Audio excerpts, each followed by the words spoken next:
Okay, welcome everyone. Today we are delighted to have our friends from Stanford here. Jamie Hong Jones and one of his PhD students, Mike Price. Jamie is a longtime friend of the department and is an anthropologist in the anthropology department at Stanford and works on all kinds of things demographic, including disease spread, evolution, and today he's going to be talking about what we sometimes call biodemography, but Ron just corrected me, demography. So take it away, Jamie. Thanks for coming. Yeah, thanks for having me. Is there a better place to stand? Right no, perfect. Right here's perfect? Yeah. Okay. Except for the... I'm going to be anxious about that. I'll just get habituated. So thanks for having me. So I'd like to talk today about some work that Mike and I have done recently that fits into a broader sort of area of interest of mine, which is understanding risk management. I actually have this absurd book project on risk management and human evolution that I'm looking for some money to pay for some time to write. But this is a very specific application. And I'm going to step through sort of slowly. Josh suggested that no one was likely to be really familiar, so bear with me if this is really slow. Ultimately, the question I was ultimately interested in is understanding how we make this transition from, this is Australopithecus afarensis. What you can't tell by the scale is that they're about this tall. You know, this is a critter that roamed the earth in East African savannas, savanna woodland mosaic, probably 2 to 3 million years ago. And this here is a reconstruction of a narcotomy boy who was a 14-year-old who died and was recovered in Kenya. Is completely modern by most sort of standards. Had a slightly small brain, but this guy was 5'8" or 5'10" when he died at age 14. He was probably going to be a 6 foot tall human. And we see lots of sort of extremely modern elements of human behavior emerging right about this time. This is African Homo erectus, or sometimes called Homo ergaster. And I'm interested in how this transition happened from these things that were essentially bipedal apes with small chimpanzee-sized brains, spending a lot of time in the trees, to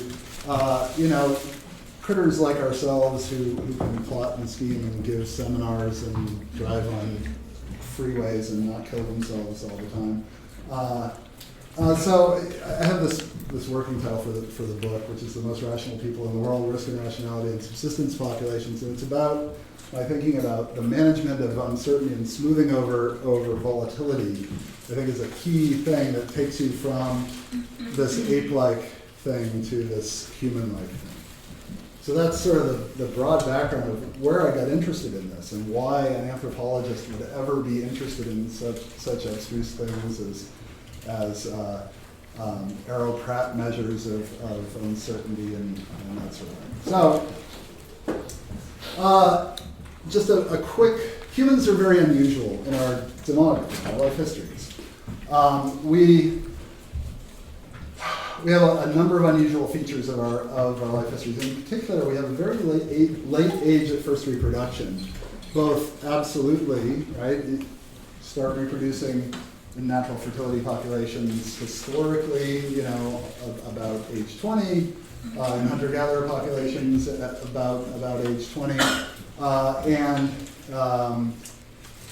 obviously the biological age of maturity has decreased considerably over the last couple hundred years, but we're still a very late reproducing animal, and we have very low fertility in the broad sense, but when you compare us to our closest our closest relatives, chimpanzees in particular, we actually have surprisingly high fertility, and I'll show you an example of how that is. We also have a very long reproductive span, 25 years of reproduction.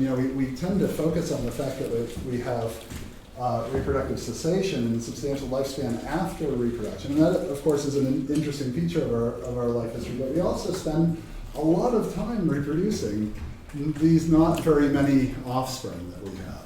And I suggested in a review in Current Biology in 2011 that this smacks to me of a life history adaptation to an extremely unpredictable environment. And the intuition here is that if you're faced with an extremely variable environment, you're trying to sample that environment with as broad a sample as possible and hope that you get lucky a few times, and then invest heavily in these kids that can then weather these down periods that seem like they were pretty inevitable.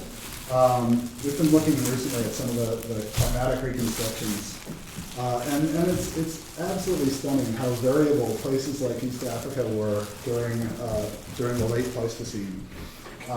Massive decadal scale variation. So this is my sort of working hypothesis, and that all of these things. So late age at first reproduction almost never goes along with high fertility, right? But those two things are for the most part in mammals work in lockstep. And even though we have low fertility broadly, we're much higher than things that we like. And I'll show you how that plays out. Here's just a scatter plot of data on mammalian body mass and age at first reproduction. They're both on a common log scale. And there are a number of different colors here. The red are primates, the black are non-primate mammals, and the blue are actually bats. And I have a thing for bats.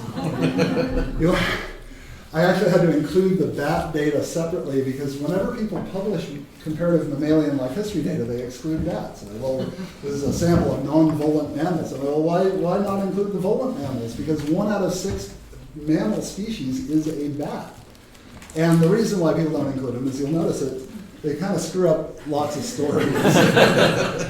They have very, like almost vertical variation here. You know, that you can, while age at first reproduction is a very predictable feature of body size, bigger things have later ages at first reproduction, and the slope of this is approximately a quarter. The bats are practically vertical, that there's enormous variation within these things that weigh 50 to 100 grams, right? And so it violates lots of the stories. So being the incurable wise Alec that I am, I have to always put in the bats and say, I don't think our theories are completely wrong. Well, you'll notice there's also a green dot here, and this is humans. Okay, so we are an enormous outlier in terms of the age at first reproduction, and of course there's huge variation in humans across populations. But this is taken from Frank Marlowe's average for hunter-gatherers, which is 19.6. We also have low fertility, and it's hard to see from this. So here again, here are the bats, right? They're vertical. There aren't as many. We don't have really great reproductive data on most bat species. And so this is something that I think we need to double down on, particularly as we're driving bats to extinction disproportionately to other mammal species because people think bats are icky. So here are the primates again, and for the most part, the primates are all negative residuals on this overall mammal fit line. And then humans are here. And we're sort of right in the middle of the mammal line. I'm sorry, the primate line. Now, it's not obvious that humans have high fertility here, but it's higher than we'd imagine. What happened to my? Here it is. Sorry, it got out of order. So here's a table from Kristen Hawk's 1998 paper on the evolution of reproductive senescence. And what I want to draw your attention to, that's a terrible color. It looks good on the screen. Using Rick Charnoff's framework for mammalian life histories, which I actually think there are quite a few problems with, and Mike has done some interesting work on fixing a couple of the shortcomings of that. That's another talk entirely. But I think it makes the point here that in the Charnoff formalism, he shows that there are a number of these ratios that are largely constant across mammals, note not bats. He excludes the bats. But for non-volant mammals, these things like the ratio between age at first reproduction and adult life expectancy, what he calls alpha M, is about constant for all of these great apes, orangutans, gorillas, chimpanzees, humans.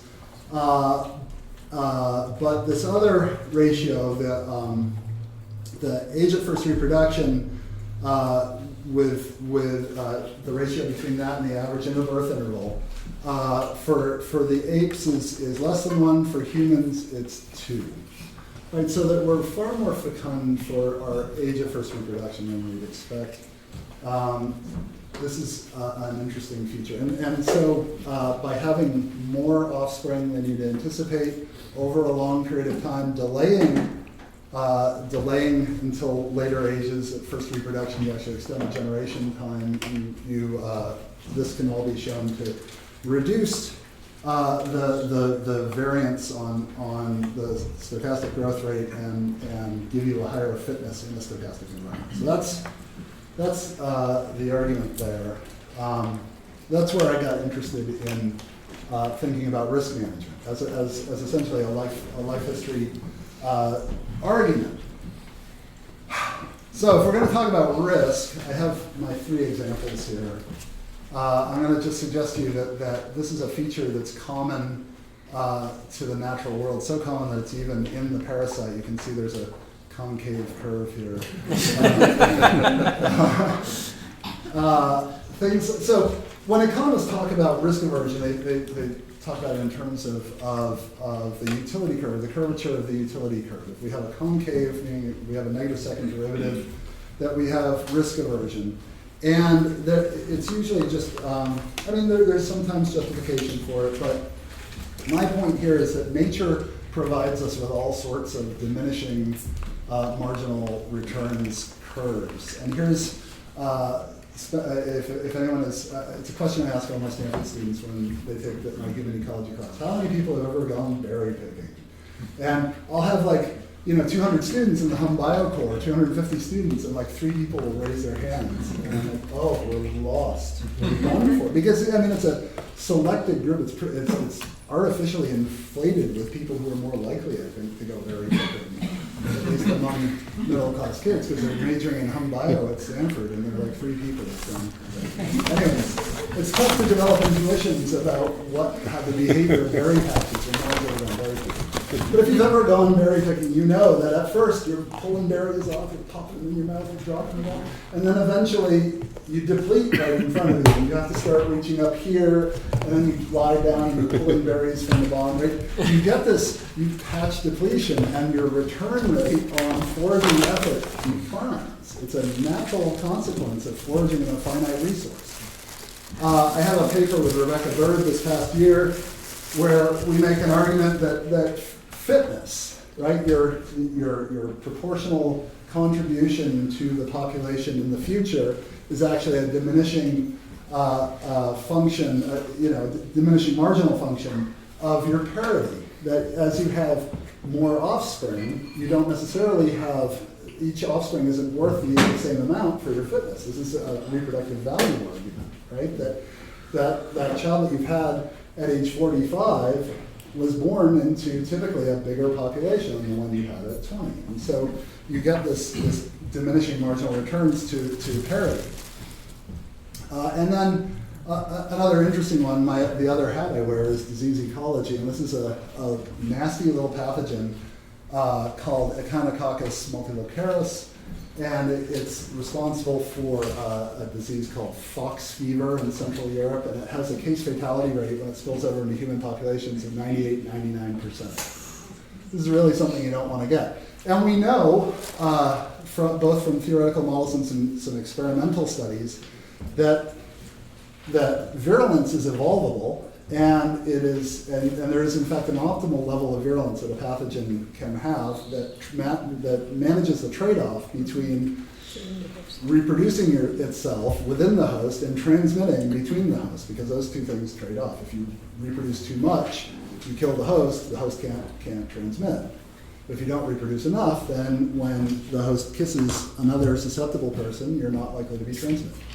So these types of concave utility curves Because this is really, transmissibility in some way, it's a fitness proxy for the pathogen, right? All three of these things are used in evolutionary ecological studies as fitness proxies or as fitness itself. These things are ubiquitous in nature. What does it have to do with risk?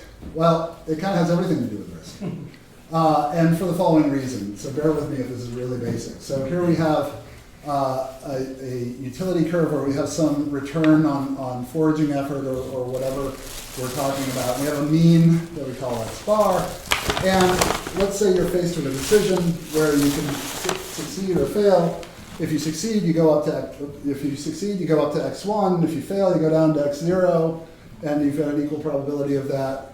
The increase in your utility that you get by winning that lottery, right, is this. The risk of, if you lose that lottery, is that.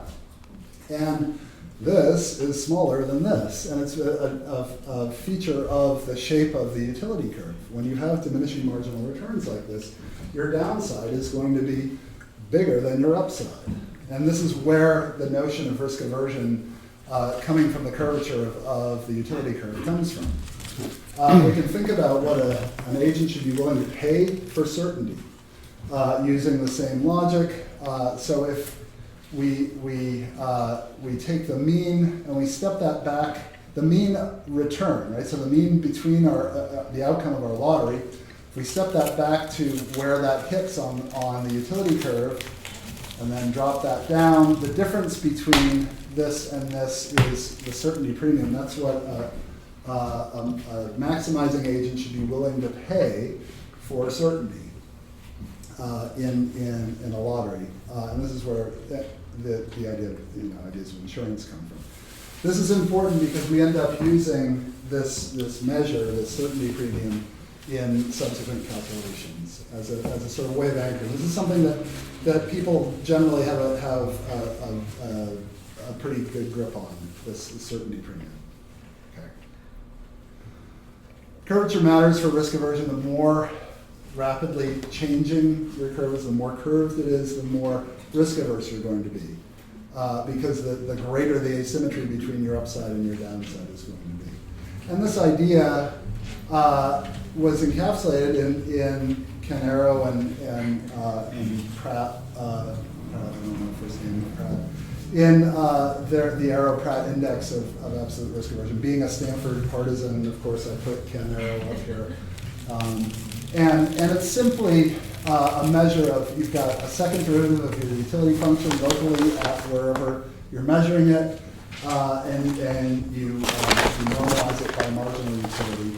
And we make it negative because for a risk-averse agent, we want more risk aversion to be positive, so we make, if it's a negative second derivative, we flip the sign of it. So that's my intuitive explanation of that. I hope that suffices for people. Risk is measured by the curvature of the utility function, essentially. This is a fundamental way in which we think about risk and decision making under uncertainty and under risk. I have a picture of Joe Stiglitz here.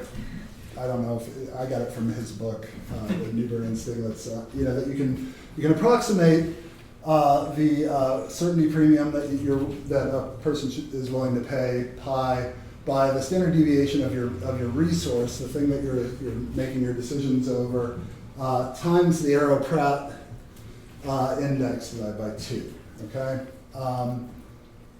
so that will come back in what I'm about to show you. Okay, so this is pretty standard theory. So this is where Mike comes in. Mike is in the forests of Seram in eastern Indonesia and working on sago palm gardening. And sago palm is a really interesting idea. If you think about the transition to food production, in order to go, so I'm a hunter-gatherer, right? And I see that there is a lovely resource here that I can pick up. It's a California sandwich. When you come to Berkeley, you have to get things with avocado on them. We have avocados at Stanford, but there's something about the ubiquity of avocados on sandwiches that I associate with Berkeley. Anyways, high-density food resource right here.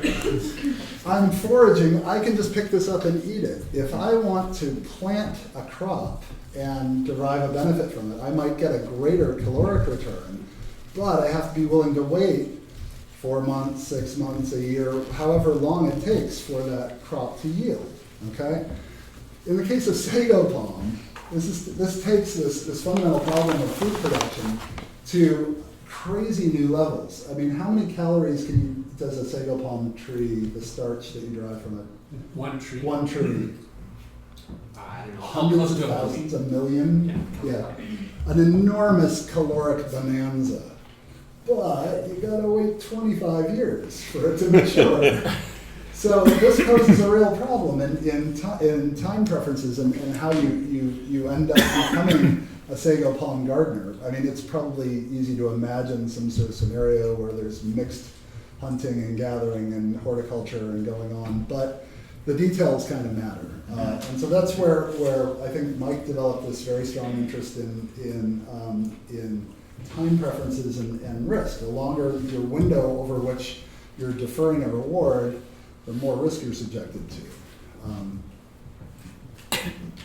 Okay, and so my favorite part of the story is we've been talking about this for a couple of years, and Mike being Mike, he goes into the forest and he disappears and he has no internet and he comes back to Surabaya or wherever you were, and an internet cafe, and he sends me something. Oh, jeez. Yeah.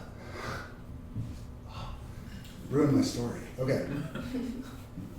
I'm going to get to it. He sends me this, and he's like, I think I have something important here. And what this is we've rendered it as a certainty premium calculation.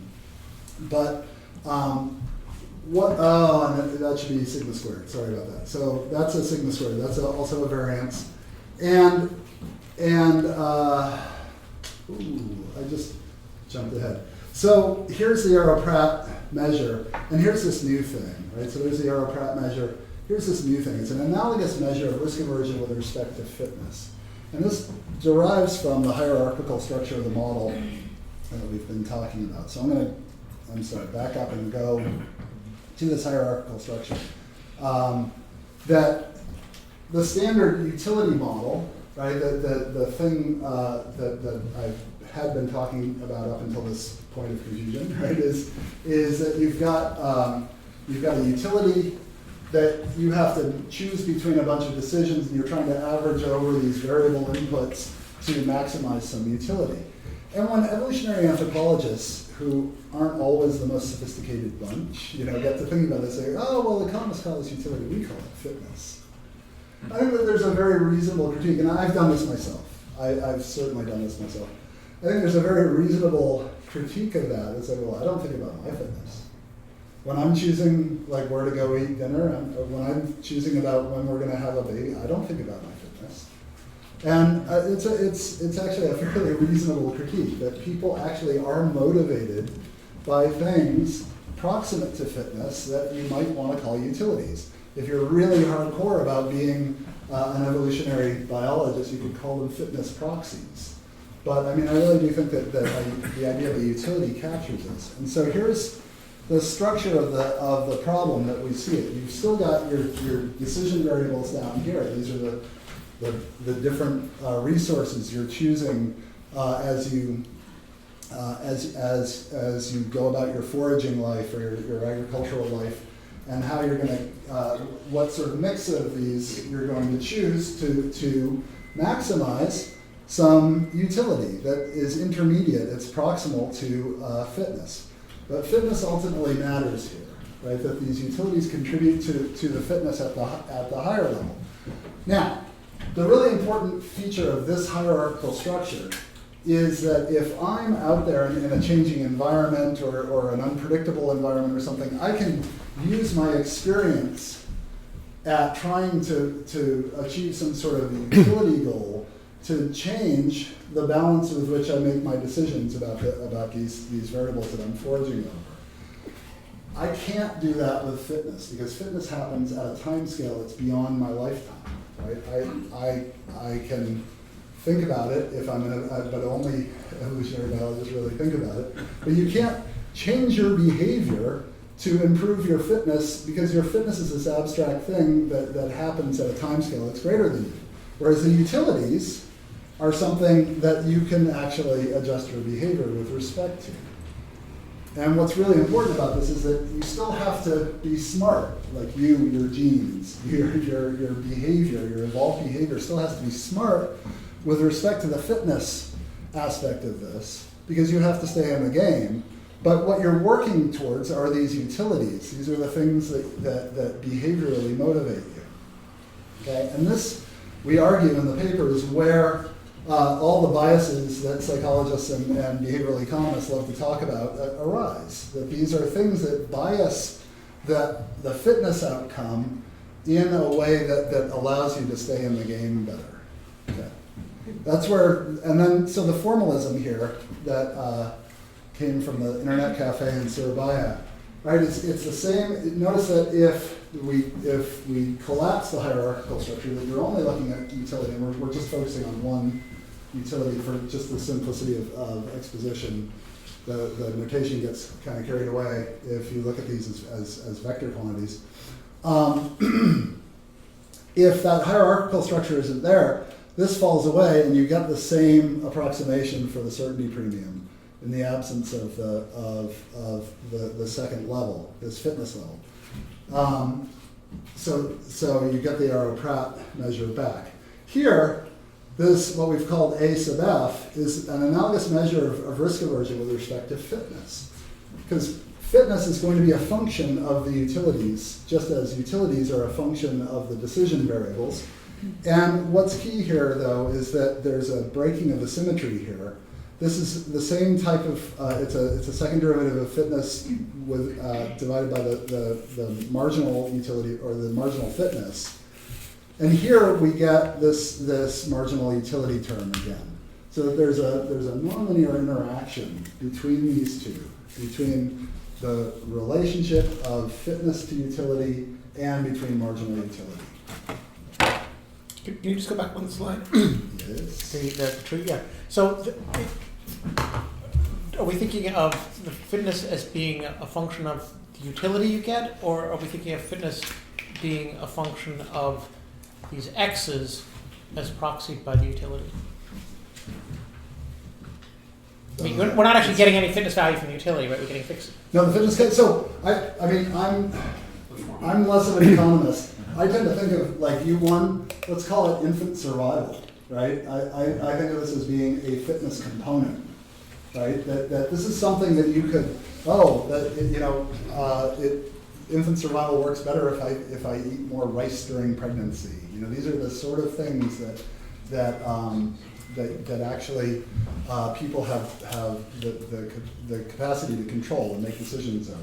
Okay. But still, it's not a utility, the infant survival. You get, Is it? I don't you know. feel good because Yeah. the infant has survived. Yeah. The survival of the infant is maybe another X or something between the X and the U. Well, I think of the axis as being the inputs into the, and maybe it's that I think about utilities differently because I'm a weird evolutionary biologist.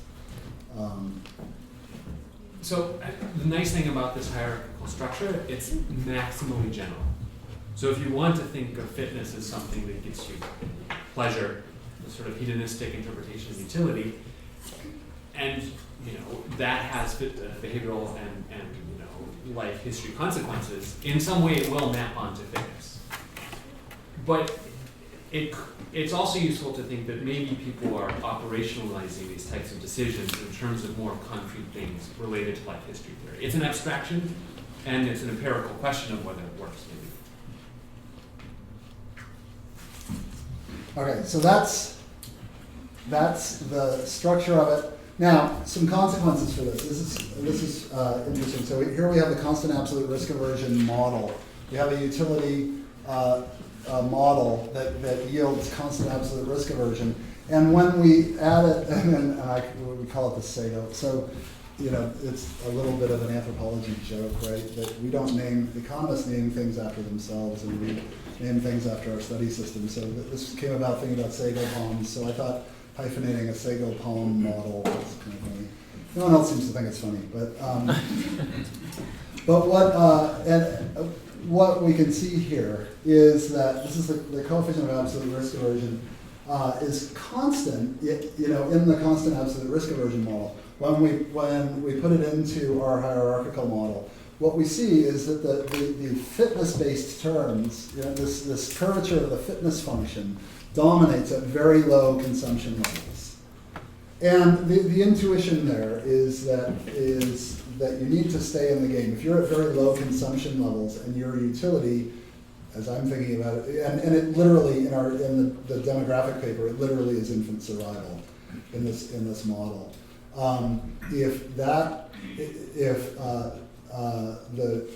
If you're at very low resource levels and your infant survival is low, you are in jeopardy. You want to hold on to whatever investment you have. Way more so than in the sort of the standard model, which doesn't have this multiplicative fitness basis to it. Okay, so we see this repeatedly in all these different models of risk aversion. So the constant absolute risk aversion, here's a linear one. Again, you get much higher levels of risk aversion at the lowest consumption levels. Here's a Gaussian model. And the thing, I should have drawn a figure up here, that our intuition about risk aversion versus risk proneness with respect to resource level, starting with Friedman and Savage in 1948, we tend to think of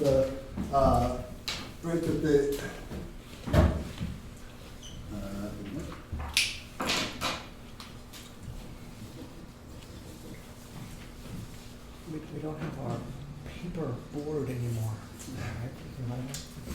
At the lowest consumption levels, at the lowest resource levels, you have a convex utility that, taking a risk when you have nothing to lose, you might as well take a risk. And so we expect risk proneness at the very low levels and risk aversion sort of in the middle, and then you get a little indifferent to risk as you get very, very wealthy. That's the classic Friedman-Savage model.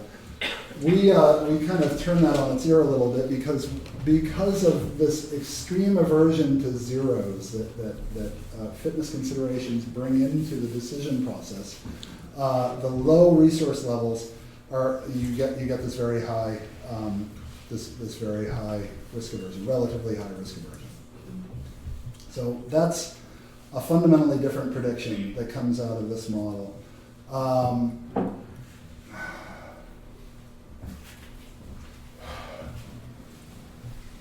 Daniel Kahneman and Amos Tversky, another Stanford connection here, in a very famous paper on prospect theory, where they develop a phenomenological model of decision. So there are all sorts of problems with the classic, with the classical decision theoretic model based on expected utility theory. And in this model, they suggest that two things. First of all, that decision makers are paying attention. They're attending to the gains and losses rather than the overall size of the payoff, and that they're using essentially a weighting function on their gains and losses, and they fit a curve that makes sense of actual experimental data on decision making. It's a phenomenological model that doesn't have a sort of theoretical basis to it. And one of the, I think, the main contributions, because of people's interest in prospect theory, is that we provide a theoretical justification for this. It's this extreme aversion to zeros that the hierarchical linkage produces that makes the curve, the sort of standard probability weighting curve that you see in prospect theory, wherever you have this convexity here, or I'm sorry, concavity here, you're going to overweight. You're going to overweight low probability bad events, right? This is the fundamental idea of prospect theory, and for low probability high reward events, right, you're going to undervalue those. this emerges directly from the model that we present. We suggest that this is the theoretical underpinning of a cumulative prospect theory. There's that. I'm just not gonna talk about that. So the implications of the model. We predict that agents are going to be far more risk averse at the lowest wealth and income consumption levels. It shifts attention, I didn't talk about this much, it shifts attention to cardinal rather than ordinal utilities, which is something that evolutionary biologists care about, because you actually care about a 2% growth rate versus a 1% growth rate, and not just you prefer the one to the other, right? Because of the symmetry breaking. And one of the key things here is that because of this nonlinear term, for example, a logarithmic transformation is not monotonic because of that interaction between the curvature of the fitness function and marginal utility. I didn't talk about this, but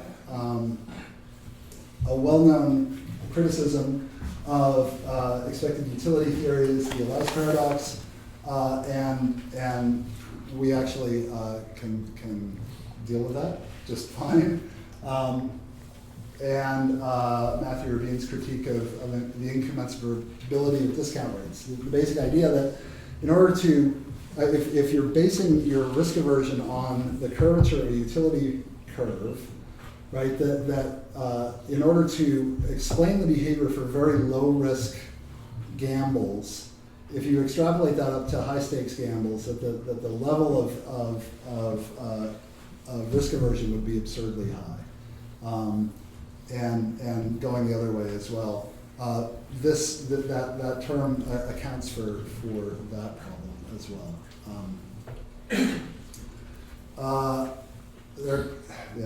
I'm not going to talk about those. These are other things that I think could end up being important, but I'm just going to skip over that. I want to close out just talking about some classic debates in anthropology, and particularly in development studies. Samuel Popkin wrote this book in 1977 called The Rational Peasant, in which he argues against the sort of the dominant idea in peasant studies that I indicate here, the moral economy of James Scott here, that peasants are actually in Vietnam were surprisingly rational if given the right sort of incentives. This is a big debate about the rationality of peasants and their unwillingness to accept things that can be shown to be economically in their interest. And I think that we shed some new light on the sort of anthropological perspectives of this, where because we're predicting this extreme aversion to risk at very low consumption levels, this strikes us as consistent with the classical findings of the unwillingness of peasants to sort of adopt economic changes that you can show that on average are in their economic benefit. And then this idea has been has sort of been brought to the fore, I think, with Banerjee and Duflo's terrific book, Poor Economics, where talking about this idea that we've got 1 billion entrepreneurs out there if we can just give them the capital to do their entrepreneurial goods with. And their conclusion, which is a little pessimistic, I think, on this, that they talk about in the concluding chapter about going out and asking people, so what do you want for your kids? And this is something we've been doing in Uganda. It's kind of interesting to see what people really want for their kids. Overwhelmingly, they say that in the poorest communities all over the world, they say that we want our kids to have government jobs. We don't want them to be entrepreneurs. We want them to have a government job, because a government job means security. and not a willingness to take on risk and make it big. They just want to get through and be secure about it. So these are some of the issues that we've been linking this to. This is the first time I've presented this. It's a little rough. I'm going to stop there, and I'm happy to take questions, because maybe questions will be a little less rough.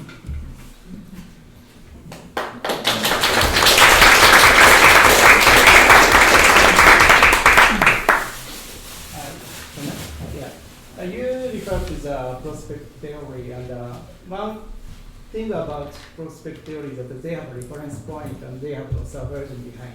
Can you model explain that part, or only The reference point. Yeah, reference point. I've been thinking about that. The primary thing this model does is explain rank-dependent expected utility theory in cumulative prospect theory. Okay. Right. But we've been thinking about that, but Not yet. not yet. Okay. Yeah. Thank you.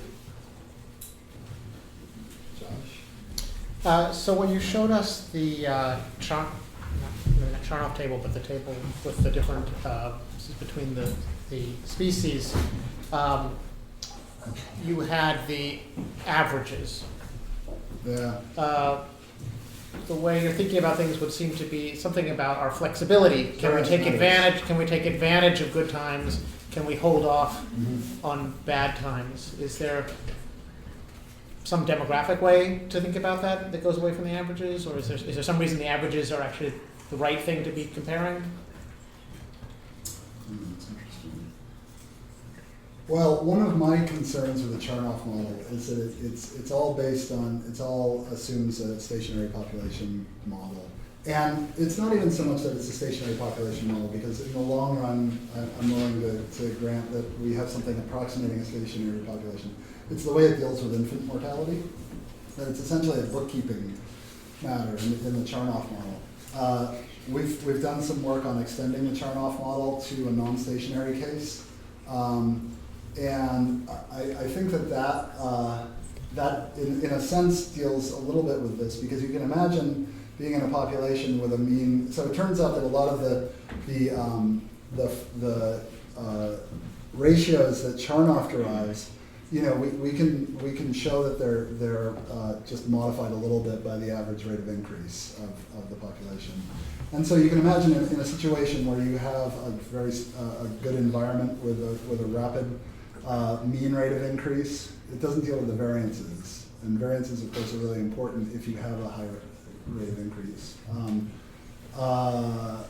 Then it changes the outcomes of these. So that may be one way to think about it. Maybe I can. You're talking about infant mortality and birth spacing. What is the human characteristic that has evolved to deal with risk in that context? What are you thinking of humans having that the apes didn't have? There's several things. First of all, there's alloparenting. There's economic transfers, and I mean, however you want to call it. Depending on which sort of group you're in, you call it economic transfers, or you call it alloparenting, or you call it what's the thing that Karen calls it now? I'm blanking on the term. Karen and Peter Ellison have pooled resource models of so I mean, that's a fundamental feature of human life histories. This ability to pool energy and affect these intergenerational transfers. I don't think you can get away from that at all. One of the ways that we do that in terms of the structure of our life histories is we have this incredibly, I think it's a unique feature, which is that we have effective litters. We humans have litters of kids. We just don't have them all at once.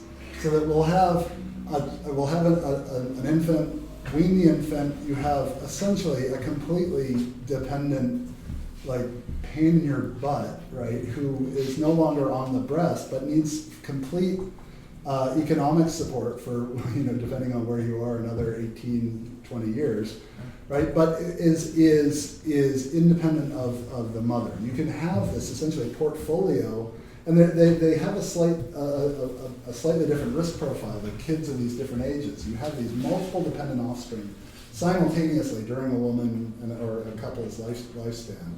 This is a feature that I don't think it gets the attention that it deserves. And it facilitates the ability of people other than the mother or the father to invest in those kids. The fact that they're all there sort of at once. Presumably you could have economic investment if you only had one kid at a time, but this allows you to have more kids who are economically dependent simultaneously if you have the investments to support them. So I think that that's in terms of the architecture of the human life history, I think that that's the fundamental thing that makes us unique, and that allows us, it's very much like the lac clutch idea. Why is it that seabirds lay 2 eggs when they almost never recruit both of the chicks, right? And if you have you're hedging. This is where the idea in evolutionary biology of bed hedging comes from. By having the 2 chicks, you've hedged against catastrophic loss of 1. By having a clutch of kids of slightly different ages and slightly different risk exposures, you have the capacity to grow very rapidly and respond to favorable local environments. But you also spread your risk out by having probably more kids than the environment ultimately could handle. So that builds in a ton of flexibility to respond to both local ups and downs. Ken? Well, you've pushed ahead in very interesting and appealing directions of the substantive kind. Here at the mathematical end of the table, I'm afraid I'm still stuck on your first slide, and if you just want to say... Very first slide. The title? No. Well, the one with X's, there. This? So, This that coming out of this one. So,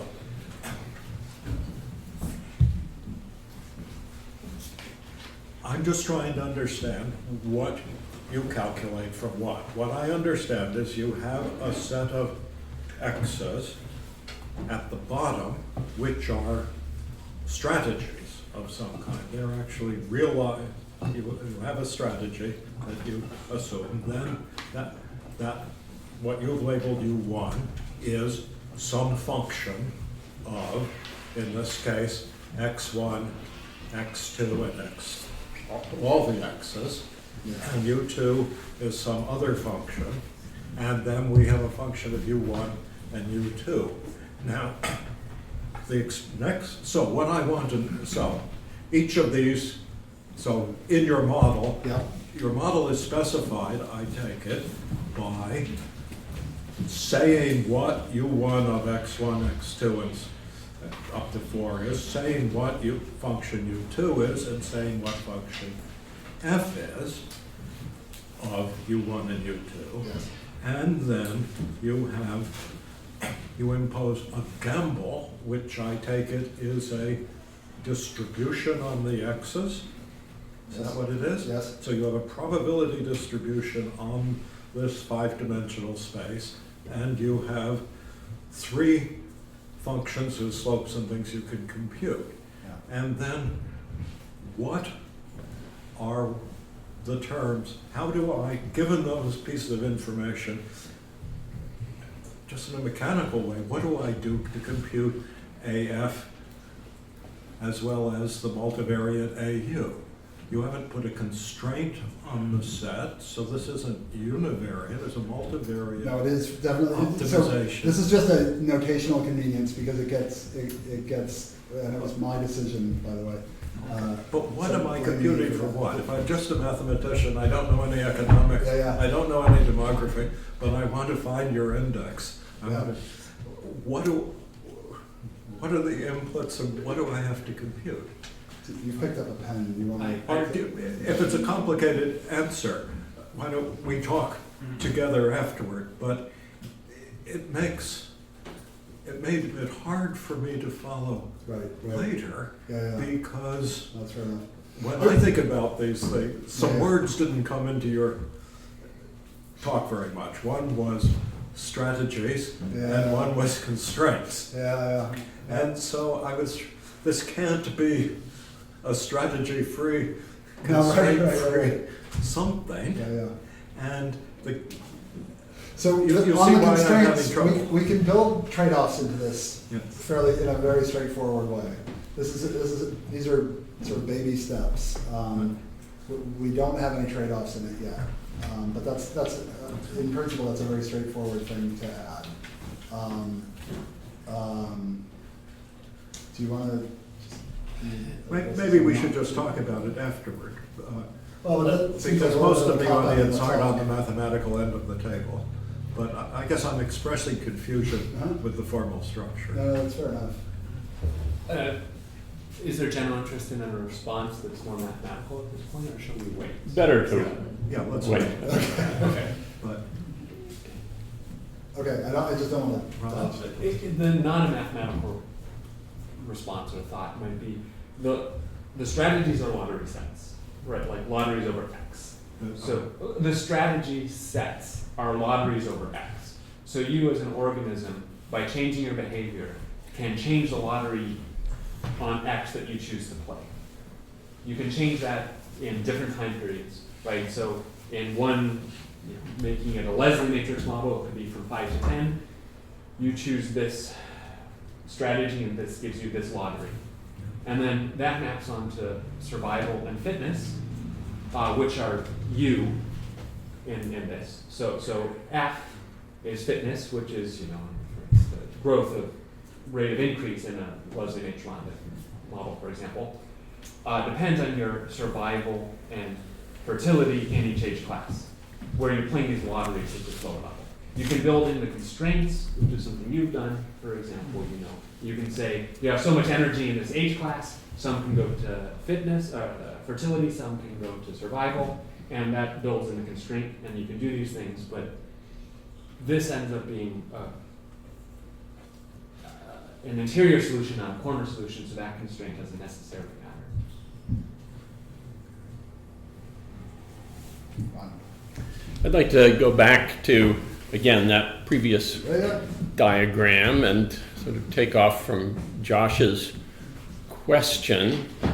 So as I understand the way you're thinking about this, which I think is appealing, we, rather than setting out as individuals to maximize fitness, which is a very abstract, blah, blah, blah, we have evolved these proximate goals which give us pleasure, like sex, hunger, and protect isn't a good example, but let's think of sexual pleasure, Satiety. satisfaction of Safety. hunger. Yeah. So these are emotional states we strive for. Yeah.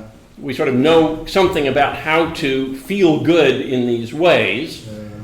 And I think, as was coming up before, it's not those feelings have nothing direct to do with fitness, but they're sort of tied to things that then are also entering into fitness. And so if we think of the way the economics of fertility is structured, at least in some of its versions, you would get satisfaction, or let's say consumer theory in general, you'd get satisfaction from certain things, which might be the survival of an infant, or having a full belly, or having sex.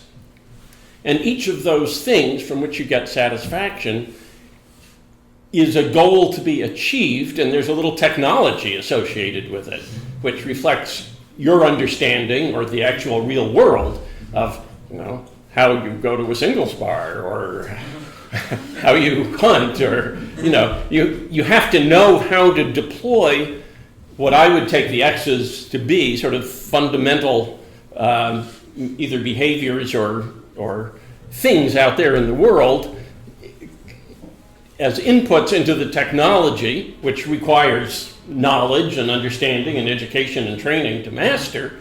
And then you get sort of your emotional apparatus guides you to maximize the utility you're getting from both those things. And in doing so, you inadvertently, unconsciously are maybe not maximizing, but at least having a good fitness outcome, something like that.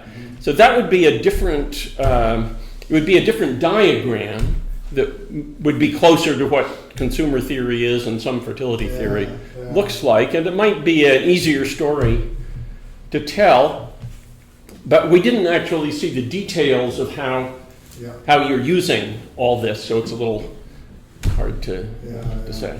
Yeah. So that original point, this is a maximally general framework. We can add levels. We can interpret U1 as being enjoyment of sex, if we want, and say that that has fitness consequences. We can have X1 be consumption based on some lottery that is determined by behavior. In between, we could have these more immediately proximate things like consumer, traditional economic utility, enjoyment from food, etc., which then has this third level, which is outcomes like survival and fertility, which has this fourth level, which is fitness. The question is, at what level do you want to put the abstraction? And some of these results we've shown pick a specific abstraction. So what we do is we map X2 or X onto U, and we use some sort of utility function to do that, or survival function. And then we map U onto F, and we use Leslie matrices effectively, is how we map survival and fertility onto fitness. And that leads to domain-specific predictions, if this makes sense. Does this make sense? And I think that's the key, is that because of the level of abstractness to this, we want to be able to generate predictions that we can confront with some data. And that's I'm interested in infant mortality, and that's why we drive this towards thinking about how decisions over consumption variables might drive differences in infant mortality, and that this has fitness consequences, for example, right? It's about trying to generate, align this with an empirical outcome. And frankly, that's the biggest challenge of it, right? That we think we have a sort of cool theoretical framework that helps to, when you just run some numbers, you can show that you get the sort of reversals that you see in the Elias paradox, and you get the commensurability of discount rates across different scales of risk, and that's fun, but it's not. It doesn't have something that really grabs you, and that's, I think, the weakness right now, the empirical part that grabs. Right? I think that may be part of what is bothering you, and it's the thing that's certainly bothered me, that we're trying to find the right way to frame it as something that is, at least in principle, an empirically useful piece of theory. This is formally identical to one of your papers, actually. Yeah. But it's in that paper, it's framed differently as F mu comma M, where this is by an age less than or equal to some constraint. Is that, if I recall? Mm-hmm. This is just the inverse of this mapping from X to U. And out of that, for example, you have intertemporal preferences, which are an economic thing, but energy is the fundamental basis. So when we are interpreting utility, for example, in terms of survival, it's mathematically identical to what's going on in this paper by equating the marginal rate of substitution in utility with the marginal rate of substitution in fitness, and outcomes preference as well. It's formally identical, honestly. And I can show that, using calculus and partial derivatives and inverse mappings. Yeah. Well, whether it's formally identical or not, all I want here is, as a first step, a story I can understand in terms of what is promoting fitness, and I don't think it's utility that's entering into F. Yeah. I think there are other globs of things that affect utility and then also enter into F. Yeah. And the utility maximization is leading us to choose globs of things that then, when they enter into F, have a good effect, something like that.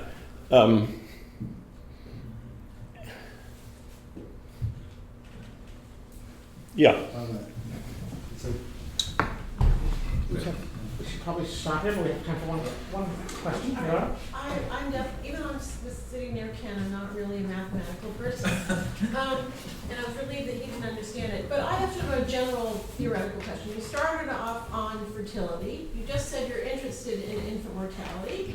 There's an issue of fitness in this, and there's this issue of risk. And so I'm really enthralled lately with this whole measles vaccination thing lately. So it sounds to me in this model that risk is sort of understood, and I think one of the constraints might be that you actually don't have perfect knowledge about risk, for sure. and the risk shifts. Yeah. And so if we look at how the people who don't feel that vaccinations are a good thing to do, their comprehension of risk is very different from how the other people do, and part of that is because infant mortality is so low yeah.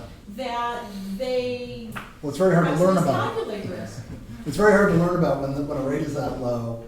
It's very hard to learn about how your behavior maps onto the risk, because the risk is kind of an abstract thing at a population level. I mean, one of the things that's always bothered me as an anthropologist, I don't know if being an anthropologist has anything to do with the fact that it bothers me, is this idea that we can know what the risks are. We can calculate exact probabilities. It's always seemed like more of an issue of managing uncertainty and being just, and that's ultimately why peasants are peasants, right? And why people exhibit what seems to many as a rational risk aversion, because if I'm planting my sweet potatoes, and I'm planting some here, and I'm planting some a couple miles over there, and I'm planting some over here, just classic horticultural risk management sort of portfolio. And some very well-meaning development person comes along and says, what you need to do is you need to get rid of all these sweet potatoes, you're going to plant indigo. The world prices are really high for indigo right now. You're going to sell it on the open market, you're going to buy your food, it's going to be great. And this Nigerian farmer is like, okay, you're just like the last guy who came along and told me I needed to plant sisal or whatever it was, and then you pulled out 2 years later, and then the world market crashed because who even knows what you use sisal for, right, or sisal or whatever it is, right? And they remain strong. Like they're like, all right, I'll plant a little indigo here, but I'm going to keep planting my sweet potatoes over there and there, right? There's this, and this to many development people, are like, God, why can't they just do the rational thing? And I think that because there's uncertainty here, this isn't about risk where you have known probabilities of negative outcomes and positive outcomes. This is about having uncertainty over the probabilities of the uncertain outcomes. That this drives you towards this very strong risk aversion, and I think is deeply embedded in the way people think about decisions. And I think it can get co-opted in really perverse ways in situations like where no one's ever seen anyone die of measles before. And so, why should I? But I worry a lot about mercury poisoning, right? So that's, yeah. We should stop here. Okay, so Thank you very much.